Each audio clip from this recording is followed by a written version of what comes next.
Turagwaye kaze kuno munsi, turagwaye kaze muri studio yacu Kwizera 90 TV. Ni studio yabaye no kugira ngo ugwaruka ruze ruraganira ibintu bitandukanye n'ibindi, kugira ugwaruka ruze ruraganira kugira rushobore kwiyunguranya ivyiyumviro bitandukanye, kuko murazi yuko ugwaruka usanga akenshi hariho ibintu bazi canke ugasanga abandi ntibabizi. So Kwizera 90 TV ni studio ishobora kuguha umwanya kugira ngo ushobore kuganira n'ugwaruka kugira ngo ugwaruka rubone gutera imbere mu vyiyumviro. Kwizera 90 TV ni studio ishobora kuguha umwanya ukavugana n'ubutumwa, ukigisha ugwaruka mu bijanye n'ijambo ry'Imana eka no kubahanura biciye mu ijambo ry'Imana. Niyo mpamvu twama dufite ibiganiro byo guhanura ugwaruka eka mbere no kwigisha ugwaruka eka n'abandi bakaboneraho, kuko murazi yuko abakeneye impanuro ntabwo ari ugwaruka gusa, eka kila muntu wese abayeho n'impanuro eka abayeho no kwama agirisha inama n'abandi. Uno munsi rero turi mu kiganiro cacu kijanye n'ugwaruka, nko kuganira ugwaruka murazi yuko ari ugwaruka rwama rufite amaraso ashushe, ugasanga ufise imigambi myinshi, ariko muri iyo migambi myinshi urashobora gusanga hariho imigambi usanga idashobora kumufasha, cyangwa ugasanga maybe akeneye umuntu amugororaho gatoya. Uno munsi turi kumwe n'umushitsi wacu, kambere nta nubwo ari umushitsi musanzwe mumenyereye, akenshi hakunze kuba ari hano mu kiganiro cy'ugwaruka, kuko nawe nyene ajejwe guhanura ugwaruka, afise umuhamagaro wo guhanura ugwaruka. Turaguhaye kaze Mama Keve, turaguhaye kaze hano muri studio. Kaze, asante. Mu mwanya rero tugiye kuganira ku bijanye n'ugwaruka. Mama Keve, mwebwe murafise experience cyane y'ugwaruka, ndibaza aho mwavuye naho mushitse ubu ni kure, kandi muri twebwe ntaho urahashika. Turifuza yuko natwe tuzoshika aho mugeze. Ndafise utubazo nkatungahe shaka tugenda kuganira ku bijanye n'ugwaruka. Ugwaruka akenshi bakunze guhura n'utubazo twinshi, n'utwahe tubazo Mama Keve muba mwaragiye muhura natwo mu gihe mwari mukiri ugwaruka, muriko muraruka, babyita mu kirundi kuraruka. N'utwahe tubazo mwagiye muhura natwo kugira ngo utwo tubazo natwe niyo twahura natwo tubone ati twaduhunga gute canke twadukemura gute. Karibu. Murakoze cyane Yeme. Kera turiko turaruka, ibihe bya kera n'ibyo ntabwo ari cyo kimwe. Ubu tugeze mu bintu by'amatekinoloji, tugeze mu bintu by'iterambere, tugeze mu bintu byo kuba mu bihugu biteye imbere mu miji. Twebwe kera ntabwo twaba mu bintu nk'ibyo, twaba mu makantri, twakora imirimo itandukanye, ngo twaraje mu mashuri, ariko biratandukanye n'urugwaruka rwo muri ibi bihe bimeze. Ariko ibintu twakunda guhura, ndibaza ko n'abiki gihe bahura navyo, ibintu twakunda guhura usanga urwaruka rukunda kurangara ku bintu bijanye n'indero, canke ku bintu bijanye no kwitwararika ku munsi ukuntu ashobora kwitwara mu bintu bijanye n'indero canke umuco. Cane cane nko ku bana b'abigeme barakunda guhura n'ikibazo cyo guhendwa n'abandi bana b'abasore kugira ngo bajane mu zindi nzira zitabereye. Ariko akenshi rimwe na rimwe abigeme bakunda kuba maso. Iyo rero utabaye maso urashobora kugwa muri icyo kinogo cyangwa ugashobora kugwa muri uwo mutego. Tukiri gatoye, muravuze yuko abigeme bakunda guhendwa, abahungu nabo ntibashobora, abigeme ntibashobora guhenda abahungu, cyangwa abahungu nabo ntibahendwa? mu gihe cya kera n'abasore bahenda bigeme, ariko muri ibi bihe by'iterambere tugeze mu bihugu biteye imbere cyane, usanga abana b'abigeme nabo bakora ubuzi bafite amafaranga menshi, bafite account iri full, bagashobora guhenda umusore nawe amukuruje ayo mafaranga cyangwa amukuruje izo modoka nziza, bigatuma na wa musore adashobora kugera fica yiwe igapfira mu ibarabara kubera bamukuruye ata ikintu cyiza bagiye kumukoresha ahubwo bashaka kumujyana mu zindi ngeso mbi, nabyo birashoboka. ndibaza yuko ugwaruka muri iki gihe urazi yuko iyo uriko ruraruka ukaba usanga maybe hageze mu gihe cyo gutangura guhendana cyangwa kuganira n'imisore, usanga ari ibintu usanga kila muntu abikora bivanye n'impamvu afite cyangwa n'intumbero afite. None se nk'uwo muntu usanga maybe ashobora kuraba ati umwigeme afite amafaranga, muriyumvira yuko aba afite intumbero nziza cyangwa muriyumvira yuko intumbero yiwe buriya kuri uwo mwigeme cyangwa umusore? Umusore tuvuge akavuga ati ariko rondera umwigeme afite amafaranga, kuko kera murabuze yuko nta mwigeme yagira amafaranga menshi, ariko ubu ngubu usanga abigeme wese afite amafaranga, basanga afite amafaranga, reka mbere nta n'ubufasha akeneye ku musore haniniya. Ariko umusore rero amara kubona umwigeme afite amafaranga agaca avuga ati uriya mwigeme kabisa aripanze ku inoti, ati reka ndamwegere. Mwebwe mwiyumvira yuko nk'uwo musore afite icyiyumviro cyo kuraba umwigeme afite amafaranga, mwaba mwiyumvira yuko intumbero yiwe yoba ari iyahe, cyangwa mwaba mwiyumvira yuko yoba afite intumbero nziza? Oya, habe namba, uwo musore nta ntumbero nziza afise. Oya, intumbero afite no kugira amafaranga y'uwo mukobwa akayaheza, ahejeje kuyaheza azoca muri rojeta, ntabwo bazobandanya urukundo rwabo cyangwa ngo bagire icyo bashobora kugera kuba bashaka kujya amafaranga gusa. Nta na fica nziza imbere azogira kubera akunda gushaka abakobwa bafite amafaranga. Kandi ikindi kigira kabiri, abafise n'ubunebwe bishakirwa n'abaje ku kazi akore, agire banki yiwe, agire amafaranga yiwe, areke kuzararaba abakobwa bafise amafaranga. Kwizera 90 TV ni studio yo gwaruka iguhanura gwaruka. Abakera baravuze ati igiti kigororwa kekere gito. Iyo gwaruka utabahanuye muri bihe urashobora gusanga bariko barata umwanya, ugasanga bariko barata umwanya bari gukora ibintu by'akamaro kugira ngo ategure kazoza kiwe, kuko ukuntu twakoze tubona kandi n'ukuntu Bibiliya twigisha, umuntu aravuka agakura agashika mu bigero kanaka byo gutegura ubuzima bwiwe, nimba ajya ku ishuri, nimba akora business, nimba akora ibiki, kugira ngo ategure kazoza kiwe. Nubwo umuntu agera igihe agafa, ariko nubwo umuntu apfa apanga kazoza kiwe. Ni nayo mpamvu na Bibiliya idusaba ati tegura iby'isi wowe utegure n'iby'ijuru, kuko ushobora gupanga kazoza kawe ugasanga kazoza wifuza ntuzohagera, ariko wapanze n'iby'ijuru kazoza kawe kaba kabaye akijuru. Rero ugeze kazoza k'ijuru niko keza gusumba byose. Mama Kevin, hariho abakobwa benshi usanga nabonye muri iki gihe bavuga ati jewe shaka umusore afite amafaranga, ati je ntabwo nshaka kuzagenda mu rugo nicwe n'inzara. Ariko ntiyumvire yuko ushobora no kugenda kujya musore ugasanga maybe afite amafaranga menshi, ariko wamushikaho ariko ukabura amahoro kandi amafaranga ahari.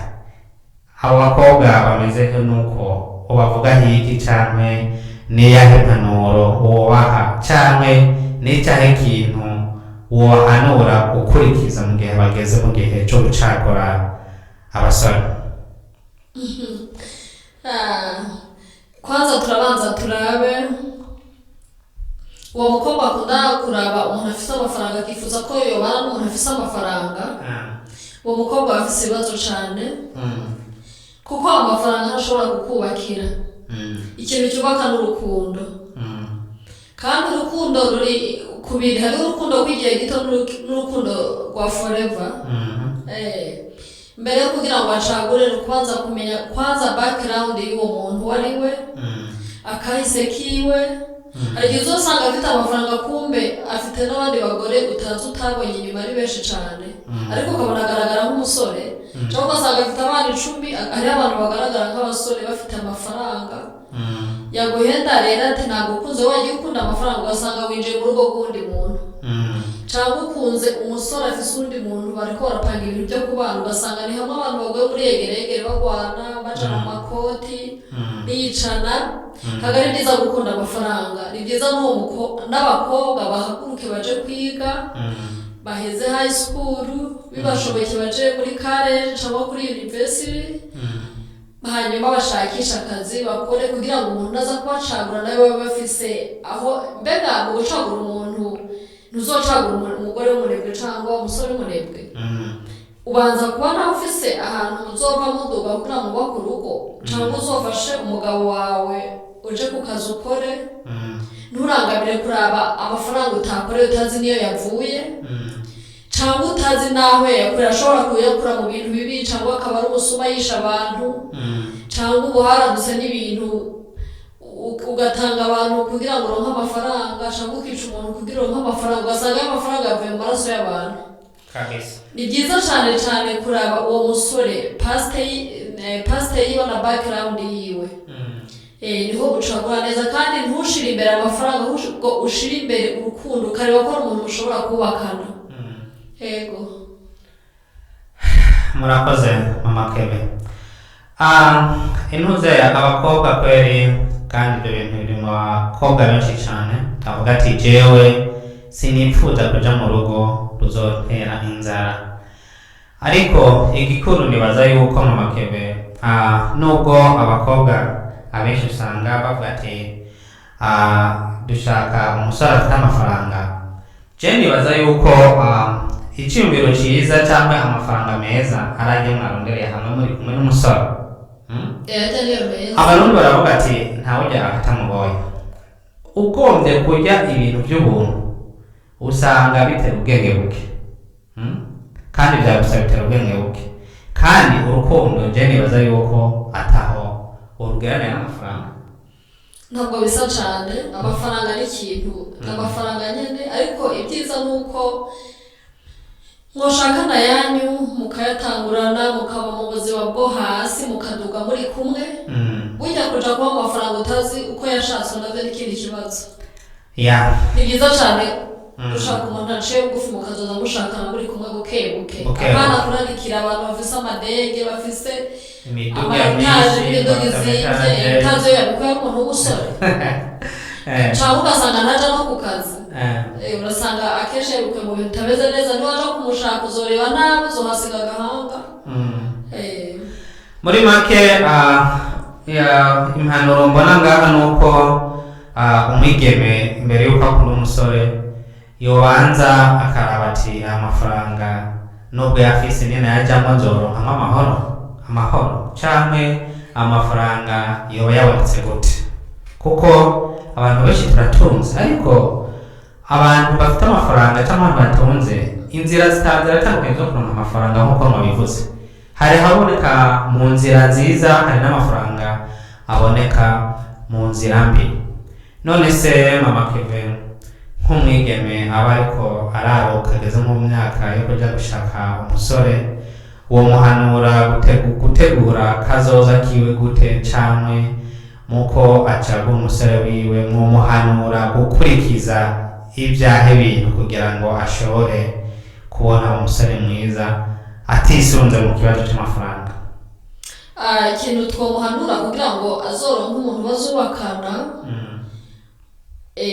ameze neza canke adashobora kumugwegera mu ngorane akenshi ku ruhande rwanje ndashobora kumuhanura first akabanza akamenya Imana akaba umuntu yubaha Imana akaja mu rusengero akamenya Imana agasenga akaba umuntu afokasinga n'Imana kwanza kuko Imana niyo itanga umugabo mwiza ariko twebwe twigwaniye ntabwo dushobora kubona umugabo mwiza mushobora kubakana kugeza muvuye mu mubiri oya muzobana wa mugabo mubana iminota ibiri akaba gutagasimba n'undi gutyo icyo gihe babyita kwigwana aribo baba bagiye kumwishakira. Ni nka bya twavuze bakurikiye amahera cyangwa bakurikiye iki, bakurikiye ubwiza bwiwe, uburebure, inzobe, ubugufi. Hariho abantu bakunda umuntu bakurikiye ikintu yabonye ku muntu inyuma ku rushato, ntamanze asenga Imana iyo nyene imubwire cyangwa umwere ko bashobora kubakana. Twebwe dusenga Imana ivuga, iyo wayisenze wisaba umuntu ushobora kubakana cyangwa ikintu kanaka kirakubwira. Ariko akenshi abigeme bariyobora, ugasanga yagiye kuri college, yagiye kuri high school, bakwitaye n'umusore bigana, ati urabizi si umusore ni mwiza cyane, ati reka twubakane n'uyu. Kumbe uravye ubwiza bw'inyuma, nturavye background yiwe, nturavye past yiwe, nturavye imibereho yiwe, kwanza ntunamenye abavyeyi biwe se bava he, mu kihe gihugu, bakora ibiki, abavyeyi biwe se baraja mu rusengero barasenga, barubaha Imana se. Igihe uzoba uriko uragenda gutyo wirukanka nk'inka utabanje kumenya umuryango w'umusore, utabanje kumenya umusore ninde, akora iki, amerewe gute mu mibereho ya misi yose, ni hamwe umuntu usanga yaguye mu kibazo. Ikintu jana bahanura kwanza ni ukubanza bakagira ingeso nziza bigeme. Ingeso nziza bazozigira gute? Ingeso nziza kwanza, umwana w'umukobwa zikora ku bavyeyi biwe, n'umwana w'umusore zikora ku bavyeyi. Abakobwa abahungu bakaza barumviriza ijyanira abavyeyi babahera muhira. Ijyanira nishobora kukuduza kugeza wayo umuzehe cyangwa umutamakazi, kuko ijyanira dukora mu miryango mu batuvyaye niyo tuyifokasinze. Rero twongera tugafokasinga no kwanza tubaza tugafokasinga n'Imana, hanyuma tugafokasinga ijyanira abavyeyi baba bariko baraduha umunsi ku munsi. Ijyanira ashobora kutuyobora, tugashobora kuza turagwa mu bintu byiza ntituguye mu mitego y'abasi bateze. Bakagira imico myiza, bakubaha abavyeyi, bakubaha abavyeyi babo babahanura, bakagira n'imyambarire myiza. Akenshi wasanga umukobwa w'iki gihe yambaye ubusa. Akenshi abasore iyo bakubonye utambaye impuzu zikwiriye bibaza uyu mukobwa burya agira imico myiza, cyangwa ugasanga bariko baragukekera kugendera mu bindi bintu bibi.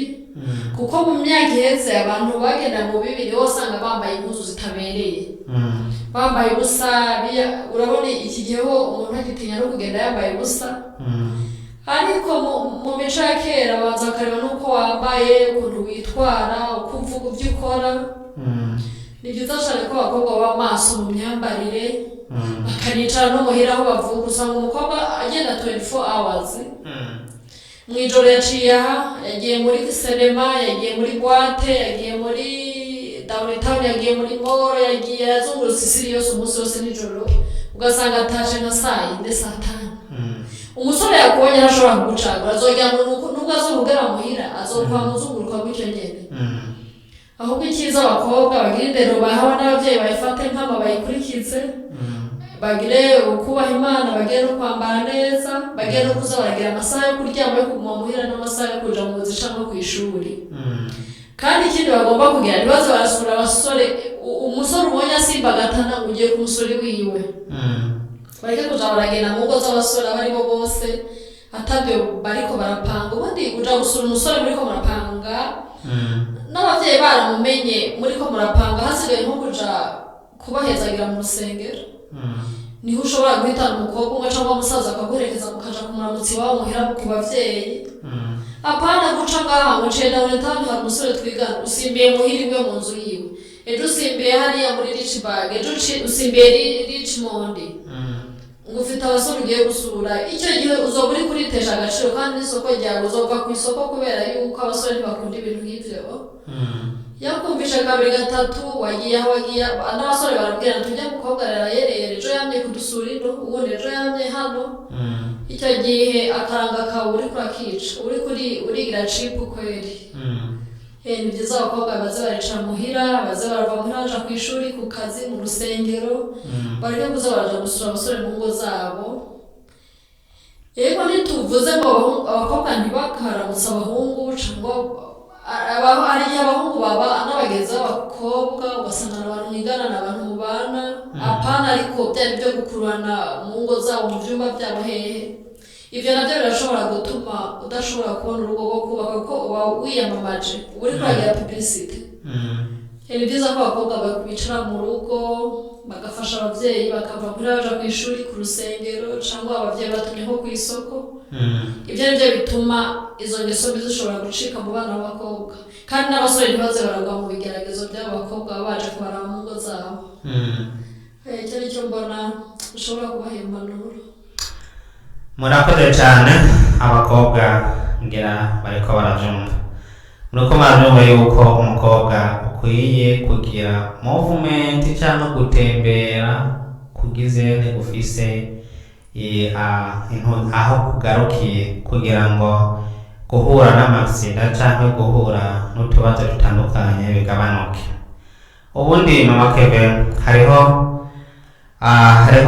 nk'abakobwa usanga yarakuze yaramaze maybe kuja mu bintu nyene nk'uko nyene arishira akizana nta ufite ikigarura ariko bamubaza ati kubera iki bimeze uko utagenda ariko usanga atarabureminga ababyeyi biwe bakavuga ati ngo jewe ngo mu rugo ntabwo bigeze bambuza kugira ibi ngo jewe ngo mu rugo ntabwo bigeze bambuza gutembera ngo mbese ngo n'ahantu ngenda ahenshi ngo ngenda baribo bantumye. Ariko ndibaza yuko nta babyeyi bashobora gutuma umwana ati genda mugira ibi ahubwo gusa hajya umubyeyi atumye umukobwa wiwe ahubwo nawe aba afite izindi inzira aca yiciramo akaboneho akanya ko kugenda guhura nabo yishakiye guhura n'abahungu.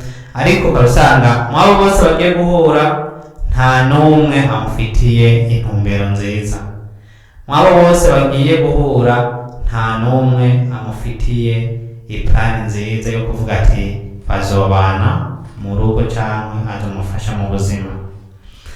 None se Mama Kevin ni yahe mpanuro bashobora guhanura ababyeyi kugira ngo bashobore kwiyegereza abakobwa babo cyangwa abana babo? Kuko hariho ababyeyi benshi babona umukobwa akwita imyaka kanaka akavuga ati jewe bintera isoni kumubwira ibi, bintera isoni kuganira ibintu bijanye n'ibi n'ibi. Kwaje usanga umubyeyi yatondorera imbere ntakuvuga kubera bimutera isoni kugenda kubwira umwana wiwe ati kora ibi n'ibi n'ibi, kandi bivanye n'uko umukobwa ari mu bihe bigero bishushe cyangwa byitereye hejuru kandi ashobora guhura n'ikibazo. Ariko usanga n'umukobwa wene nyene aragira isoni kuganira n'ababyeyi ku bintu bijanye n'ibintu nk'ibyo. Niya mpanuro ababyeyi kugira ngo bashobore kwiyegereza abakobwa babo kandi bamasuke yani buguruke kuganira n'abakobwa babo kugira ngo ntibashobore guhura n'utwo tubazo turiko turavuga hano. Urakoze cyane Eme. Mu by'ukuri ndavye urwaruka rw'abakobwa b'iki gihe cyangwa abasore edayeri na ku babyeyi bose ababyeyi dufise batubyaye n'abandi bariko baravyara n'abandi abasore ababyeyi bose nta mubyeyi ashobora kubyara umwana yaba umusore yaba umukobwa ngo agende atamweretse ingeso nziza agomba kugenderako cyangwa aho agomba guca n'aho guhonyora. Ababyeyi barabahindera kandi uko yamubyaye atangiye kumenya ubwenge ndishuba ko 100% barabahindera, ahubwo abana b'abakobwa n'abasore reka tuvuge n'abasore tubashiremo kuko n'abasore barahura n'ingorane. Usanga bo bagiye ku ishuri cyane cyane reka nta example kuri ibi bihugu byateye imbere biturimo za Canada, Australia, Amerika, ndabona n'ibihugu biri hariya biri hejuru mu iterambere. Abana baraja kuri high school, abana baraja muri middle school, usanga bashaka kwigira nk'ahantu bari free kandi bakaba bari open ku bintu byose. Ari ugutembera bari free, ari ukuvuga bari free. Usanga ahubwo akenshi na kenshi usanga mengo bashaka kwereka ababyeyi ko bagize iterambere, ugasanga bashaka kuja hejuru y'ababyeyi ko bafite ibyo babarushije bo bariko baraduga cyane. Kandi ntibambe abakobwa n'abasore urwaruka en general bagomba kumenya ko abavyeyi first aribo bari hejuru nubwo ukwiga ukagira za masters ukagira za PhD umuvyeyi wakomeza kuba ari hejuru yawe ari tapu kabisa ku buryo udashobora kwishira hejuru ngo umwereke ko hari ibyo wamenye wize wagize gute ntashobora kugukonora ntashobora kuguha impanuro cyangwa ashobore kukwereka ati icara hahagarara gutya oya tugomba kumviriza abavyeyi bacu tukumva impanuro baduha erega umuvyeyi ashobora no kuba ufite imyaka 45 ugifise umuvyeyi akaguhindera kandi ukayigenderako ntabwo indero bayiha umukobwa w'imyaka 15-16 n'indwoya bayiha umuntu wese kugeza umuvyeyi wawe agihari araguhindera n'ubwo ushaje ugomba gufata iyo ndero baguhaye ukazurayungura ukumva ibyo abavyeyi bariko barakwigisha kwanza bano urwaruka rwacu bakwiye ndabona bakurikije nk'imico y'iwacu ntibafata imico y'abanyamahanga kwishura ukizana kuba free kwerekana ko mengo nta kibazo na kimwe kandi hanze hari ibibazo bikomeye cyane ndumva bakwiye kuba maso bagafata indero umuvyeyi ariko araberekeza abavyeyi nabo bari open kabisa barababwira kuko plani umuvyeyi akibona umwana aplaninga no kuzamuhindero kuva umwana atangiye kuja ku ishuri akuze hari indero abavyeyi bagenda barigisha mu ngo zabo kakwereka uko ugendagenda kakwereka ibibi n'ibyiza kakwereka amagisida n'intambara kakwereka imitego byose arakwereka iyo bwa bwenge bwawe ufukasinze ku bintu umuvyeyi ariko arakwereka cyangwa ariko araguhanura kwereka ntugere imbere ntuzogwe muri iki nikujya aha ntihaba neza birashobora kukuyobora ubuzima bwawe bwese kugeza igihe uzosazira murakoze cyane nanjye nk'akantu nashobora kongera ku bavyeyi nashobora kuvuga ati ku bavyeyi abakobwa ariko kweri abavyeyi abana dukura gutandukanye kandi mu gihe ukuri gutandukanye usanga n'ibiganiro bikoreka mu rugo usanga bitandukanye hano usanga n'umuvyeyi ukuntu yakoze aganira n'abana babo maybe biramugora kuganira mu buryo bushitse kabisa mu buryo bwo hasi kududurira ko nk'ibibazo maybe bihari cyangwa umukobwa ariko arakora akamutinya kabisa kumubwira nk'icyo nashobora kumbwira ko ku bavyeyi bashobora kubahanura nuko mu gihe amaze kubona yuko icyo kintu kimeze uko atinya kumwegera usanga umuvyeyi afite abagenzi b'abamama nkawe arashobora kwegera uwundi mumama hanyuma akamwiganira ikibazo akamutuma kujya mukobwa akagenda kujya mumama akamuhanura ati rero wewe urabona yuko ugeze aha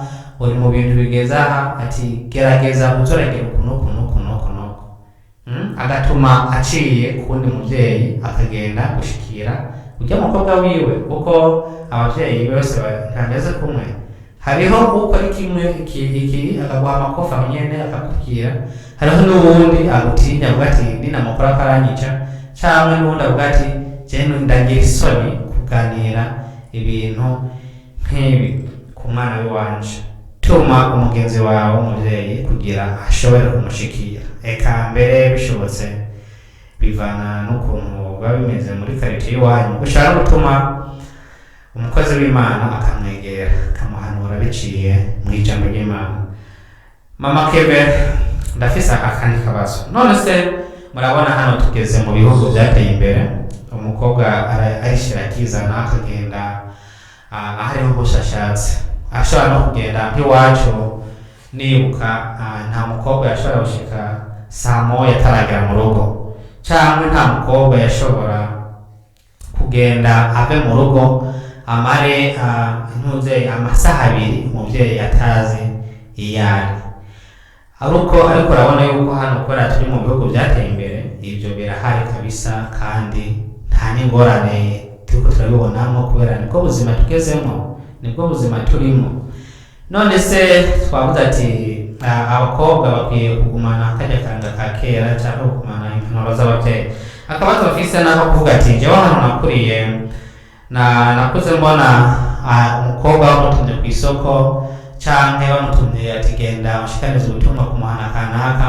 bamuha akana gatoyi kaba kagahungu ati ni mujane kaba usanga niba ako kana atagahari maybe kafatiriwe n'utundi tuba tumwe bikari ku ishuri ntigahari, usanga n'umubyeyi ashobora kukansoringa ahantu agomba kumutuma cyangwa akabivamo kumutuma umukobwa kubera ko kadahari.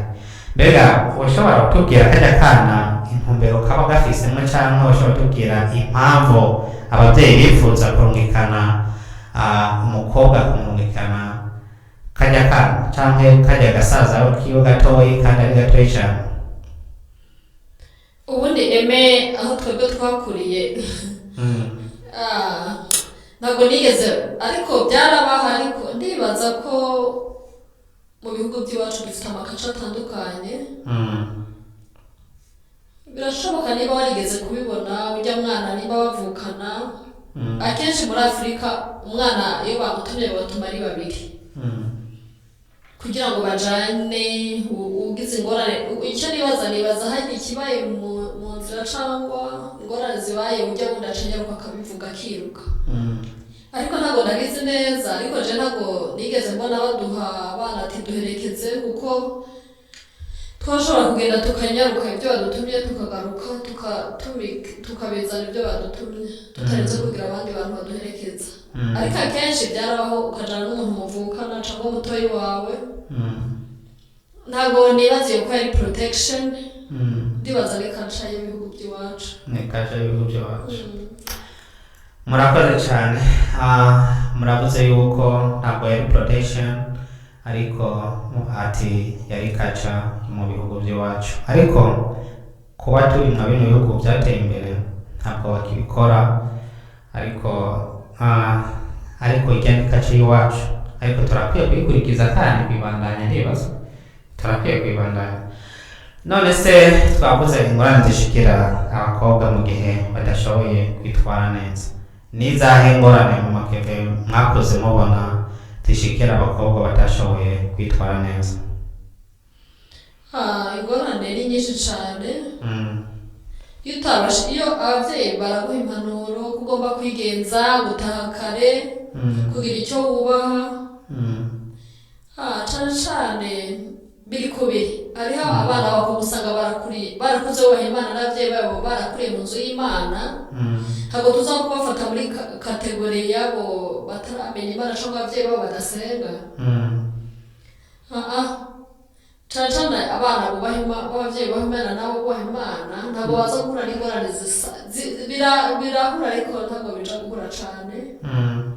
Izo ngorane je nakunze kubona, usanga abana b'abakobwa bagiye kubaka imyaka yabo bakiri under age, bakiri batoyi. Ariko nabo nyene biraterwa n'ibihugu bavamo. Hariho ibihugu baja kubaka bakiri bato, cyangwa ugasanga bafashwe ku ngufu, cyangwa ugasanga baguye no mu biyobyabwenge, inzoga nyinshi, kuba drage n'inzoga cyangwa imogi cyangwa amatabi.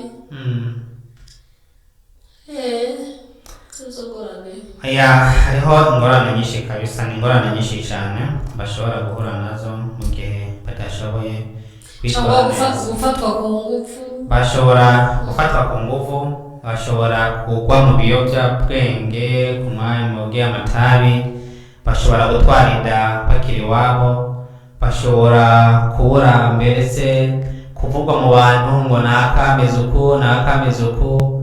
Ariko hari igihe bamusanga akari kuvuga bamubeshyera, ariko hari igihe n'ibigihe usanga ari byo babivuga babibonye.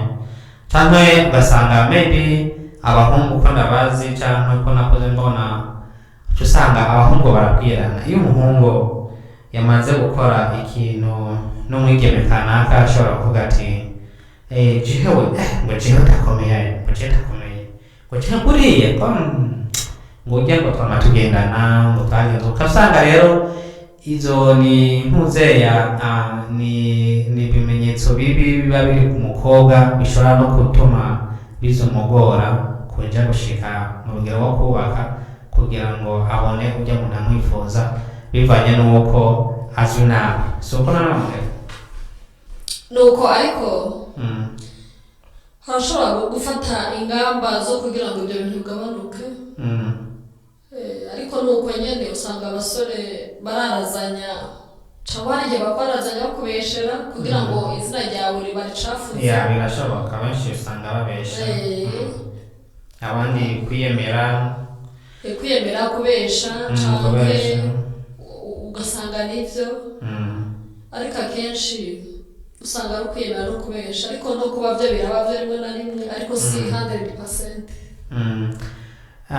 Ego intuze ya abakobwa benshi ku mpanuro ndibaza muriko murazironka.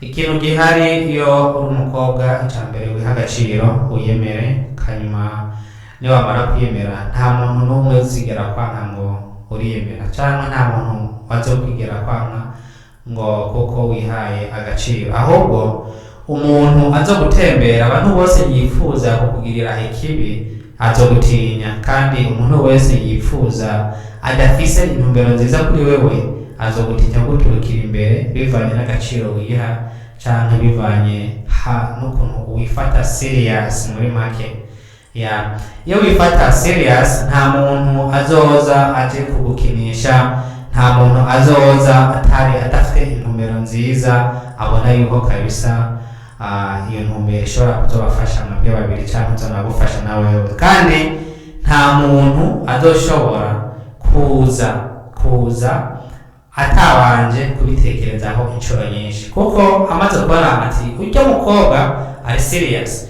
Rero ari serious kugira ngo gutumbere abanza kumara igihe abyumvira ahazoguca kumuzoganira ijambo rya mbere azotanguza, ugasanga nimbambo yaraborotse kabisa ati nitwahura n'uyu nzobigenza kunyenda, bivanye n'uko agaciro wiha atari ubwishime, atari ubwiyemere, atari inzigo, kwiha agaciro.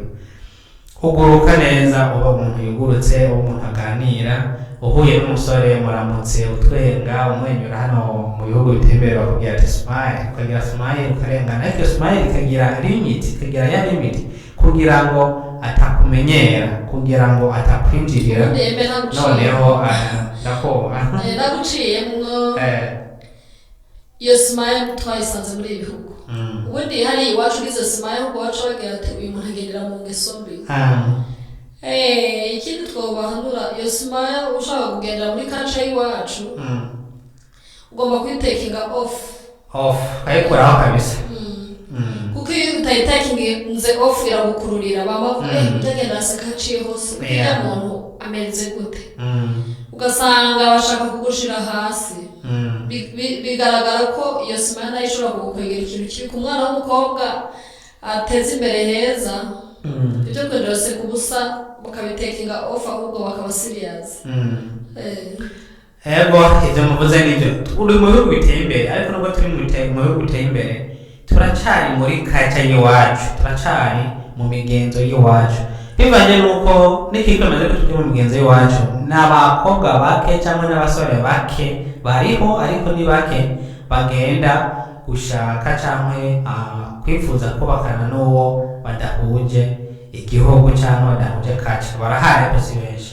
Rero mu gihe tukiri muri iyo spirit yo kuvuga ati jewe nzotwara iwacu mu Burundi, jewe nzotwara iwacu muri Congo, jewe nzotwara iwacu mu Rwanda, nico gituma tuba dukwiye kugira ingufu yo kubandanya tugira culture y'iwacu,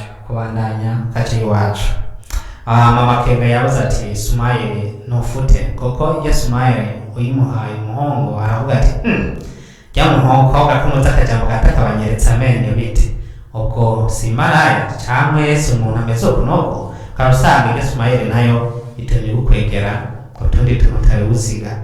Ingendo y'ubundi iravuna, nk'uko mwavuze twabisanze hano, ntidukwiye gufata byose ibyo twasanze hano, kubera ibyo twasanze hano n'iby'abandi babivukanye kandi bafise niyo byavuye, bafite niyo byazananye. Nuko kandi ibindi bagomba kumenya bijya bintu byo gukusanya abasore twiganye muri high school, twiganye muri university, muri college, sinzi ukuntu babyitaye amaterme yabo bagira, sinzi ntago mu myaka yanjye ngezemo nagiye garumva bintu bitonsha mu kanwa.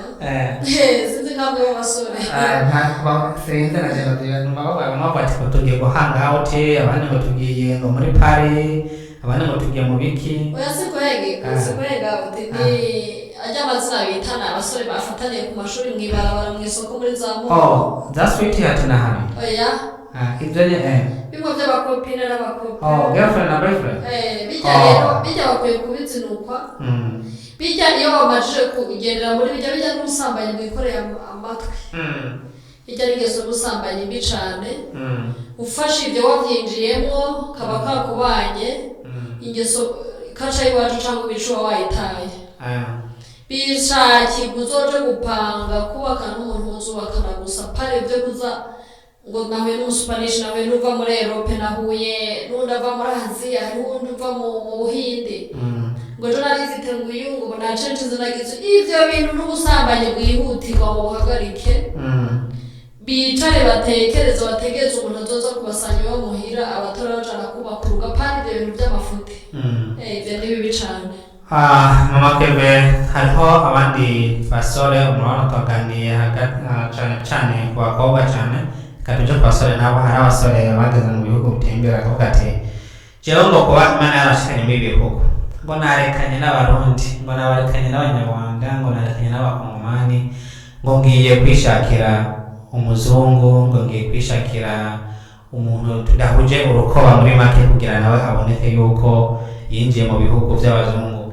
Mbega bijya bintu gushaka umuzungu cyangwa gushaka umuntu mudahuje urukoba cyangwa mudahuje n'ururimi muhuriye hano nko ku basore hari icyo ufite bahanura ni byiza cyangwa ni bibi cyangwa birabana mu bivuga hiki? Ku ruhande rwanje kubera ko abantu tuje kuri example y'igihugu cyacu turimo cy'Amerika turafite abantu bava imvukira zo ngaha turafite n'abandi baba muri iki gihugu bavuye mu makontinent yose y'isi tudahuje culture ariko nkaje kubera nubaha Imana namenye Imana ntabwo za kwifata ko ari bibi kubera yuko twese turibemwa twaremwe n'Imana. Nituza gusanga twarose umugeni cyangwa tukaba umuhungu wacu yakunze umuzungu ariko umuzungu akaba yubaha Imana akaba yarakijijwe asenga aho ni byiza kuko twese twaremwe n'Imana kandi twese turi ikintu kimwe ntabwo dushobora kwinuba ngo oya ahubwo ikintu tuza kuraba turaraba umuntu umuhungu wacu cyangwa umukobwa wacu agiye kuja karakijijwe arazi Imana aho n'abazi Imana ni 100% je no mungu mukono ariko atakijijwe atazi Imana sino mungu mukono kuko imbere uzoza kuhura n'ibibazo bikomeye uzoza kwinjira mu yandi makacu utazi hari igihe uzobona umugore ntushobora kuzitaturira n'urwo rugo rwawe ntirubasha gukomera. Ego muvuze n'ibyo na Bibiliya iravuga ati abantu bose ni bamwe kandi dutandukanye ku rukoba ariko amaraso namwe. Nimba umuzungu yabuze amaraso jewe ndumwirabura ndashobora kuja kumwongereza amaraso kandi akabaho ubuzima bukabandanya kandi nawe nyine umuzungu jewe nabuze amaraso ashaka kumwongereza amaraso ubuzima bukabandanya. Ibyo nibyo ariko abantu bose musenga cyangwa nta musange urugendo kuja mu joro bose musanga muhuje kaca kuko tugiye kuraba kaca y'abarundi cyangwa kaca y'ibindi bihugu usanga hariho n'amakaca amwe usanga atandukanye n'iby'Imana kure cyane ugasanga mbere harimo n'ibintu bigiye bicanganyemo ugasanga ayo kaca harimo n'ibindi bintu bitabereye inzira y'Imana. Sinzi yuko mumaze kubibona igihe tuzoza tukaza kubona umugeni cyangwa tukaza kubona umusore aje gutora umukobwa iwacu tudahuje kaca adakijijwe cyangwa adasenga ni example ndiko ndatanga ntabwo ndibuze kubihagarara ko cyane hari igihe uzosanga nk'uwo musore akora ibintu bibi ukazosanga ashobora kuba anywa imogi cyangwa ari umusuma cyangwa yiba cyangwa yica cyangwa ari mu bintu by'ingeso mbi z'umurengera utazi wowe udashobora kubamo wowe utaruhoramo ariko ugasanga arazigenderamo ubwo ntabwo aramenya Imana nta nubwo asenga hari igihe kenshi usanga bataja no mu rusengero benshi icyo gihe ibyo uzobera bizoba bikomeye cyane. ego aravuze ati gushaka umuzungu cyangwa gushaka umwirabure nta kibazo gihari, ariko mube musangiye urugendo rwo kujya mu ijoro, kuko musangiye urugendo rwo mu ijoro mwese muzoba bamwe.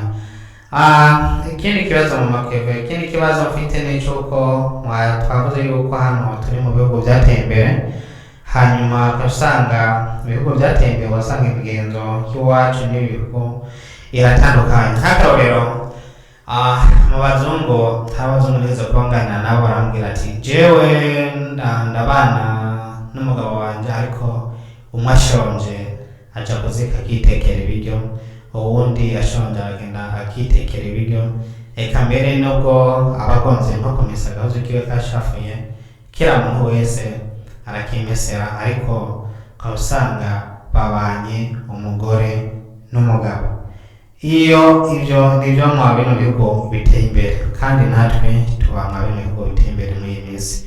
None se nk'abakobwa bariko barifuza kuja gushaka bamaze kwinjirwamo n'imigenzo nk'iyo kubera babaye mwa bino gihugu, basanga imigenzo yo kuvuga ati jewe ninaja kubaka umugabo azitekera ibyo abona akunze, nanjye nzateka ibyanje, imbuto zishaka zimesera. Kandi ukaba tuzi yuko iyo twavuye umugore akenshi wasanga aje gufasha utuntu two mu rugo, gukora utuntu two mu rugo, haba guteka, haba kugira ne, wasanga kumesa, kugira ne, kurera abana. Ariko hano mu bazungu bavuga ati kurera umwana uramurera umunsi umwe, ejo uzumurera tugenda turakuranwa. Wovuga iki canke wohanura iki abakobwa bamaze kwinjirwamo n'imigenzo nk'iyo y'ikinyamahanga? Ku ruhande rwanje ivyo nakuze mbona cyangwa ivyo mba mu byo nabayemwo, ubundi umuntu w'umupapa mu rugo afise imirimo yiwe akora, n'umumama akagira imirimo akora. Kandi twibuke ko muri kaca y'iwacu umugabo ni head of family, umutwe w'urugo. Yabaye head of family ntagaza kuja mu masafuriya, mu nkono, mu koza abana, umugore yatagwaye. Ariko igihe kubera hano turi muri ibi bihugu, umupapa arashobora gukora mu gitondo, umumama mu ijoro, ufite nk'abana cyangwa abandi bana bakuru b'uwo mwana, wa papa akaza gufatanya nabo abana gusigana wa mwana. Ariko wa mudamu aba yavuye muhira yatetse kugira ngo umugabo aze kuva ku kazi yari ashika ajya. Akenshi imico y'iwacu umuntu w'umugabo afite imirimo yiwe. Umugabo ni uwo kuyobora urugo, ni uwo kureba ko urugo ibintu plan y'urugo imeze neza. Abamama n'abafasha b'abagabo. Umugabo akontorora kila kintu cyose, ariko ntabwo tuza kumuhindira mu nkono, mu maziko, mu kumesa, mu kurera abana. Hari nabo nawe bamuhekereza umwana ati heka rutahe kureke n'umwana wawe ntabwo naje umugabo wamuhekereza umwana. Akenshi iterambere rizana ibintu byinshi. Aravuga utera ati heka rutahe kananje ariko arareba ati birakureba ntabwo naje nzanye. Icyo gihe dufata ngo tugiye gupanga, tugiye kubaka, tukagenda dufata umugabo dushaka ko aba slaves. Hari slaves ziba mu rugo cyangwa abuse bamuhira. Ugasanga kenshi abagabo barababuzinga cyangwa umugore yabuse umugabo. Ugashaka umugabo akora ibintu byose, akomeza akoropa, ateka, aterura umwana, nawe wicaye kuri araba TV cyangwa uri ku ma Facebook, ama WhatsApp. Ibyo bintu nkanje aho mpagaze iyi saha, ibyo ntabwo ushobora kubishigikira. Yego murakoze cyane, twamaze kubyumva yuko imirimo igabuye cyangwa itandukanye. Ariko hari akandi kabazo, kubera turi mu bihugu biteye imbere, urashobora gusanga umugabo aje ku kazi, eka noneho n'umugore agenda ku kazi, kandi usanga mwese mutaha mwarushe. None se mu gihe mutashe mwarushe, usanga umugabo ntashobora guteka, ntashobora no gukora na kimwe, kandi mwese mwarushe mwese. Mubona yuko ari byiza yuko umugabo yoshika aja ku ntebe akicara cyangwa kuri TV cyangwa akajya kuryama, hanyuma umugore ataciyeruka mu gikoni kutarateka, kandi mwese mwarushe, cyangwa baba bakwiye gufashanya? Oya, kubera mama akoze mukora shift imwe, mukagera muhira mwarushe uko je ndabibona ntabwo umumama yakora ibintu byose ngo abishobore kubera abamama bafise imbaraga zike umubiri wabo nta mbaraga nyinshi ifise wa mupapa arashobora gufasha umudamu wiwe umwakoza amasahani undi agateka undi agatatara undi agahamata umwana gutyo bagafashanya gufashanya sawa murakoze nanje narifize ikintu noshikiriza ngaho je navuga yuko nkuko tumaze kubona yuko nkuko mwavuze ati umugabo ni intuze niwe head of family niwe mutwe w'urugo kandi akenshi mumaze kubiraba nta mumama yibana wenyene n'abana utosanga bimeze neza ubuzima bumeze neza ariko hari ibintu utosanga byarapfuye byinshi ariko ibindi bigakira ariko byinshi birapfa noneho ikintu je noshobora kuvuga yuko nko guhanura nk'abasore ko arifuza kubaka cyangwa abigema ko baragenda kubaka muhiye icyo nabanura nuko boshobora gufata ubuzi babona yuko imirimo yo mu rugo itanze amafaranga rero nimba afashe ati akabona yuko ninafata full time yo kukazi iyo full time ntabwo izombuza gutekera umugabo ntabwo izombuza kugira nte gufata umwana cyangwa kumufasha kuko ntabwo ugenda kuvunikira ku kazi wagiye kubaka kugira ngo musangire ubuzima ariko ni wishinga kuvuga ati ngiye gukora akazi nimba mugabo winjiza ya nanjye ninziza ya noneho guteka tuzatekera hamwe ntabwo mbona yuko ari byiza kubera ntimwabanye kubera ubuzi ahubwo mwabanye kugira musangire ubuzima kandi kugira ubuzima bugende na cyane gutegura akazoza k'abana banyu soko n'amakefe noneho nkaba mvuga ati wewe uriko uzi kuri umumama menya yuko umugabo wawe ari we mutwe wawe nubwo ushobora kuba ufite ubwenge bwinshi gusumba umugabo wawe still umugabo wawe aracyari umutwe w'urugo ni nayo mpamvu wavuye iwanyu ukamusanga mu rugo kandi mwabyumvikanye mukundanye mwese mwumvikana ikazi yose uzakora mu rugo je mbona yuko umumama aba akwiye kuvuga ati ikazi yose nkora ntabwo ishobora kumbuza kugira gukora urupirimo mu rugo hano ntabwo nja kurima hano ndagira n'ibihugu biteye imbere no kugira guteka gukomora inzu ubonye iyo mirimo ari mininiya kuvuga ati nta bantu uraba bashobora kugufasha punguza akazi ariko iyo mirimo yo mu rugo ntigufane iyo mirimo yo mu rugo niyo gufana ntabwo uzoba waje kubaka ahubwo uzoba waje gusambura kubera wiyumvire ati urugo ni iki kandi mu bihugu by'iwacu iyo twavuye umuntu uzeya umumama bamwita umunarugo bivanye n'uko kila kintu cyose cyo mu rugo kila kintu cyose kiba kiri mu nzu kila kintu cyose gitegurwa mu rugo kiba kiraba umumama niyo mpamvu iryo zina nibaza yuko babita umunarugo kandi ndiwe aje kuraba inzu irakumuye ibyombo birogeje ibintu byinshi byo mu rugo bijeje kuraba iki mumama umugabo nawe barasanga maybe aje kuraba utuntu tunonekaye inzu yabomotse ndabigenza gute ndayikora uko ndayubake cyangwa hari utundi tuntu usanga umugore cyangwa umugore adashobora gukora kubishoboye umugabo ariko bivanye n'uko mutwarana n'urukundo rwabitumye kumvikana no kugirane umugabo uri kabi gufasha umugore ati kumura akamufasha gukumura umumama ati yarushe yavuye ku kazi reka namufashe kugira uko nagufatira umwana ateke ibyo nibaza ko atari byiza mu makefu nibaza ko atari bibi nibaza ko atari bibi oya gufashanya ni byiza kubera ko umudamu niba yavuye ku kazi aza yarushe ubuzi burarusha cyane kandi twamenye tuvuga ko umumama afise imbaraga zike umubiri wiwe ntabwo ufise imbaraga nyinshi nk'iz'umugabo umugabo niba musanze muhira ataraja ku kazi agomba kumufasha bagafashanya cyangwa niba umugore yakoze mu gitondo umupapa aja gukora mu ijoro akaba ataragira abana bakuze bo guteka umupapa arashobora guteka wa mudamu akaza asanga byahiye bagashika bafungura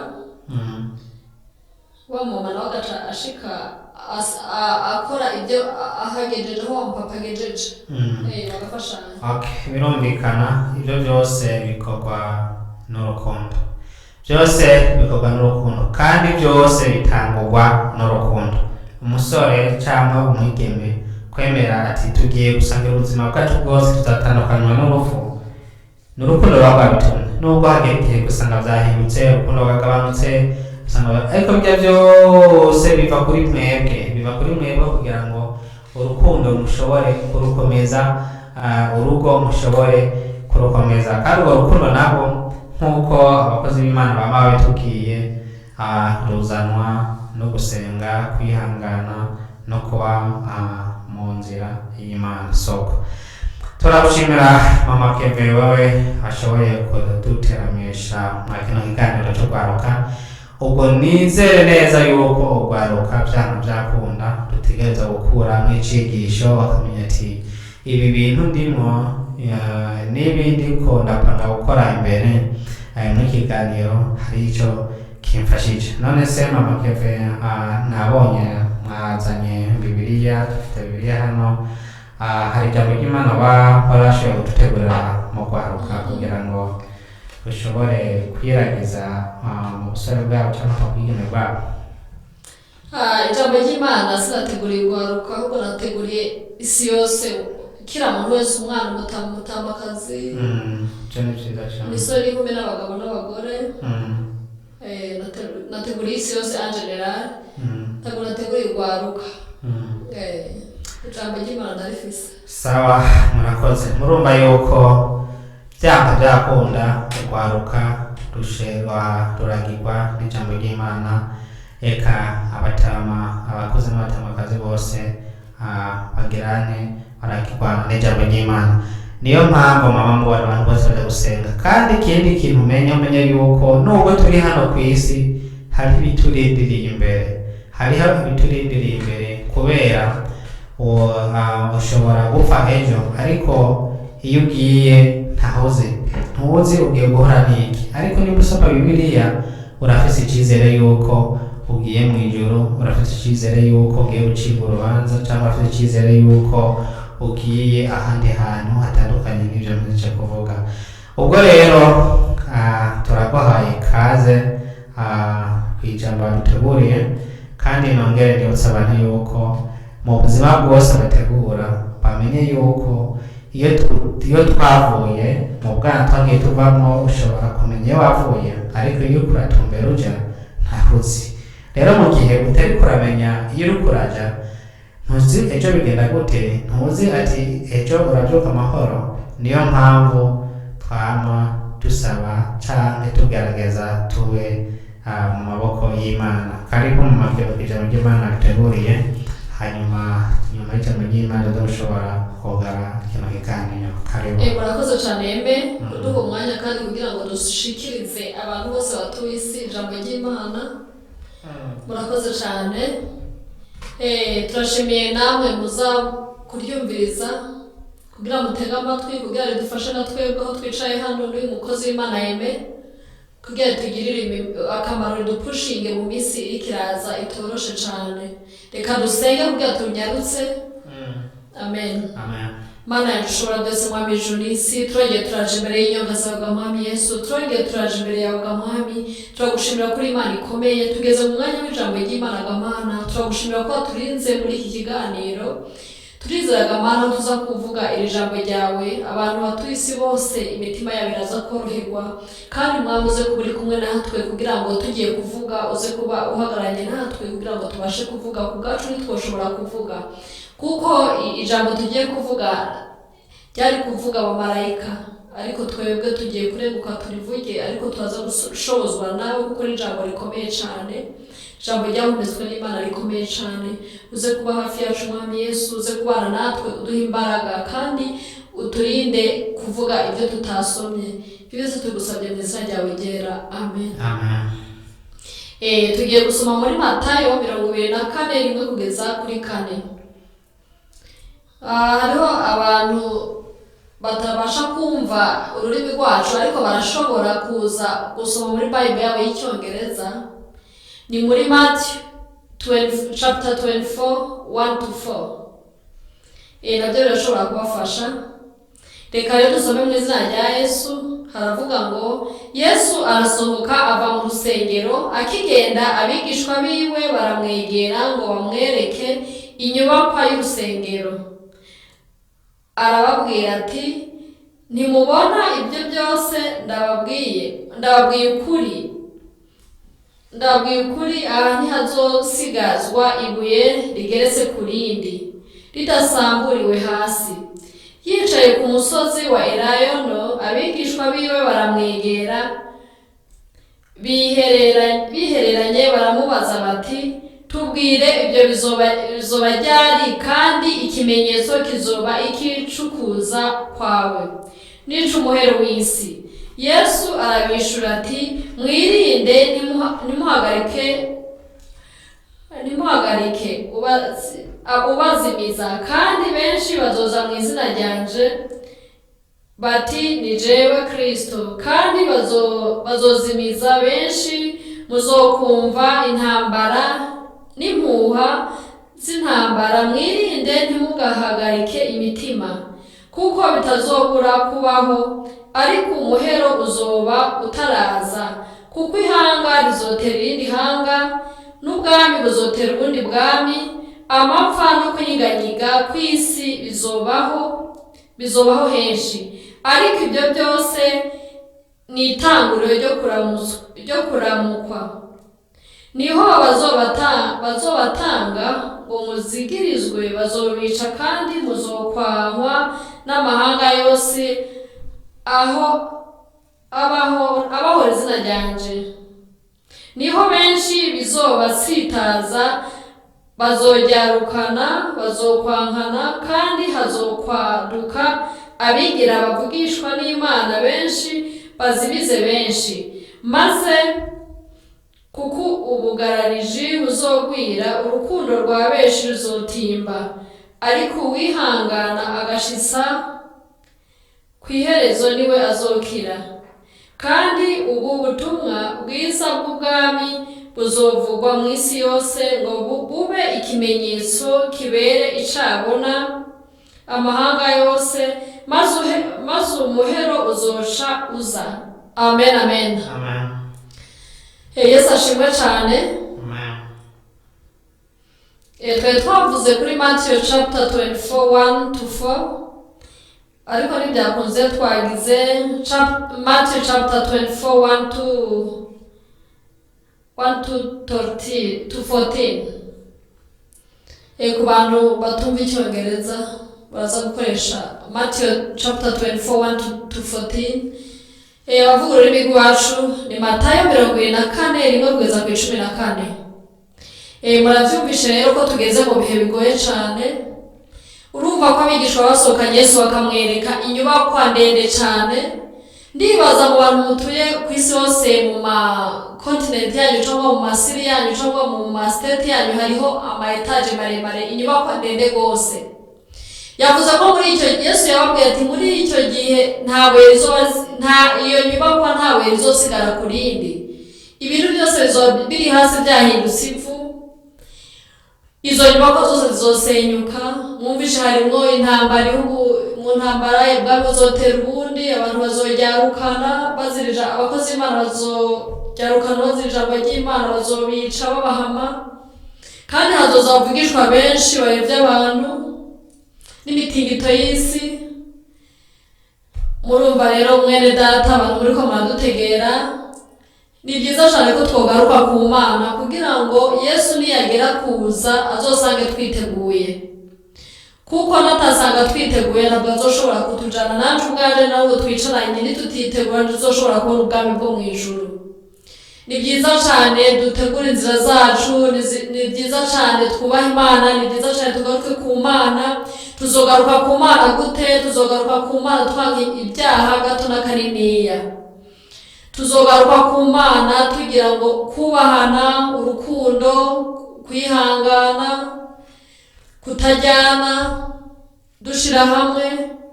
Tuzogera kugaruka ku Mana gute? Tuzogera kugaruka ku Mana no mu myambarire yacu. tudashobora kwambara ibintu by'abisi. Abana b'ibwami bafite imyenda bambara, abana b'ibwami n'abantu bubaha Imana, n'abana b'isi bafite imyambarire yabo. Tugomba gutandukanya abana bariko baraja mu ijuru n'ab'isi, ariko n'ab'isi turabahamagarira kuza bakakira Yesu kugira ngo umunsi aza kuza azosange twiteguye twese hamwe. Ibyo turabivuga, ntituraba umuzungu, ntituraba umuntu yirabura, ntituraba umugufi muremure, ntituraba abanyaziya, ntituraba abanyafurika, Oceani, ntitureba Europe, ntitureba Australia, Canada, Amerika, oya, turaba isi yose, impande zose zine z'isi. Umuntu wese abasha kumva iryo jambo ry'Imana, n'utaza kuryumva ashake mugenzi we amutranslatere mu rurimi yumva, kugira ngo yumve ko iminsi yegereje, kugira ngo yihane ibyaha byiwe.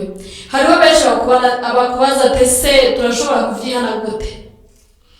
Ndibaza mu isi rubamwo, mu isi tubamwo, mu gihugu urimo, mu ikontinu urimo, harimo abakozi b'Imana cyangwa urusengero, ariko si upfa kubona hano twumvisha hazoza abantu benshi bayobya abantu, bakayobya bigira Yesu ko ariwe Yesu. Bigusaba gushishoza cyane. Abakozi b'Imana barahari mu masiri, mu masiteti, mu bihugu. Hariho abakozi b'Imana bashobora kukwigisha kuva mu cyaha, bakakwigisha kureka icyaha agato n'akanini, bakakwereka inzira ushobora gucamo kugira ngo wubahe Imana cyangwa ubireke ubihagarike. Abakozi b'Imana barahari, urusengero rurahari, nibyo bishobora kugufasha ugasenga n'Imana igahindura umutima wawe, kuko Imana ntihindura umutima w'umuntu. Ni byiza cyane ko twogaruka ku Mana, twese tukubaha Imana yaturemye, kuko niyo yaturemye nituma tuvyuka duhema. Ni byiza ko twoyikurikirana, tuzosigare tumaramara kuri iyi si, tukazogira iherezo ribi, kandi twarabwiye ubutumwa. Abakozi b'Imana, abapasiteri, abakozi b'Imana b'ubwoko bwose baravuze ijambo ry'Imana. Ubu bariko bararyamamaza hirya no hino, ku ma internet, ku ma YouTube, ku ma TV, ku ma telefone, ku ma Facebook, ku bintu byose ubutumwa burahari. Nicyo gihe rero iki bizoca hirya no hino bigisha kugira abantu bumve ijambo ry'Imana, kugira ngo imitima y'abantu yoroherwe, abantu baze ku Mana, kugira ngo Yesu naza gutora itorero azasanga abantu bose biteguye. Ubwo bene data, murazi igihe aho kigeze, twarahuye n'intambara, twarahuye n'ubwami butera ubundi, twarahuye n'ukunyeganyega kw'isi. Ubu turi mu bihe ijambo ry'Imana rikorera kwira hirya no hino, ryigishwa hirya no hino. Ubwo igihe ni iki cyo kwitegura, kandi Yesu ari ku rugi, Yesu ari kari kuza gutora ishengero. Ni byiza cyane ko twotengereza imitima yacu, tukava mu ngeso mbi, tukiyegereza Imana ikaduhindurira ingeso, kuko niyihindura umutima w'umuntu, tubifashijwemo n'abakozi b'Imana. Ntabwo twobyifasha, turegera abantu b'abakozi b'Imana, bakatwigisha, bakadufasha, bakatwereka inzira dushobora gucamo, bakongera bakanatwigisha no gusoma ibyanditswe byera, bakatwigisha gusoma Bibiliya, barakwigisha etape par etape kugira ngo ushobore kuzogera mu bwami bw'ijuru. Iyo wabiyegereje cyangwa ukababwira ko ukeneye kuja muri iyo barabara rija mu ijuru. Ubwo ijambo n'abateguriye rigarukiye ngaha, tuzongera gusubira ubutaha. Musigane amahoro y'Imana. Nk'umuntu yaba yaryumvisha kumva riramugiriye umumaro, arashobora gupfukama ahari agasenga, agasaba Imana kugira ngo imworohereze umutima, ave mu ngeso mbi arimo, aje mu ngeso nziza, kugira ngo abone ubwami bw'ijuru. Tumaze kumva ko Yesu azoza karibu mu minsi mike. Muri Bibiliya handitse ko azoza nk'igisuma. Niyo mpamvu tugomba kwitegura umunsi ku munsi. N'abataramenya Imana, bamenye Imana bakabasanga, bakabigisha, bakabereka kumenya Imana, akamaro kabyo, kugira ngo abantu bose batuye ku isi ntituze tuba abahombe, tuze tuje mu bwami bwo mu ijuru, kandi ntituzobe abantu bo kuziba amatwi, cyangwa abantu b'intumva, cyangwa abantu bo kugarariza. Iyo umukozi w'Imana ariko aravuga ijambo ry'Imana, dutirateshe nitwumvirize, kugira ngo bishobore kudufasha ejo hazoza, kuko hazogera igihe tutazosubira kubona umukozi w'Imana. Yesu niyamanuka ku bicu aje gutora ishengero, ijambo ry'Imana ubwo sinzi ubundi umuntu azosubira kuri kubwira, kandi ubu ariko ararivuga cyane. Niwumvire ufatire muri ibi bihe bikigendeka. Murakoze cyane, musigare n'amahoro y'Imana. Tuzosura muri indi minsi, reka tusenge gutandukana, tugenda amahoro. Namwe musigare amahoro, muhasome, mushake n'abandi bantu bashobora kubasomera, abantu mutazi gusoma, kugira ngo iryo jambo ry'Imana ribagire umumaro. Amen. Amen. Mana yanjye ushobora byose mwami ijuru n'isi, turagushimiye Mana kongera ukatugezaho kuri uyu munota dushojeje iki kigwa. Wakoze ko wabanye natwe, komeza udufashe, komeza uturinde aho tugenda hose, n'abantu bose ku isi yose babashije kuryumviriza ribagira umumaro, kandi ribageza ahantu heza kugira bazoronke ubwami bwo mu ijuru Mana. Kandi uzubahe abantu hirya no hino ku isi bashobora, turafite abamissioneri, turafite abapasiteri, abarimu, abadiyakoni, abajenama, abaririmbyi, abakristo bamaze kugera mu gakiza, baze barigisha bene wabo n'abandi batarakumenya, kugira ngo mwami Yesu bashobore kukumenya ku isi yose, kugira ngo umunsi baje gutora rya shengero ryawe abantu bazobe biteguye kandi bazobe bakumenye. Ibi byose tugusabye mu izina ryawe ryera, amen. Turashimira mwebwe mwese mwariko muradukurikirana. Ikiganiro cyacu kikaba kirangiriye ngaha, tukaba tugusaba ugire share kuri Facebook yawe cyangwa kuri YouTube bivanye naho wariko dukurikirana. Naho ubutaha ku munsi wa gatandatu muzobana natwe mu biganiro byacu Kwizera 90 TV. Tukaba tugarukiye ngaha kuno munsi, hanyuma naho utaha murakoze.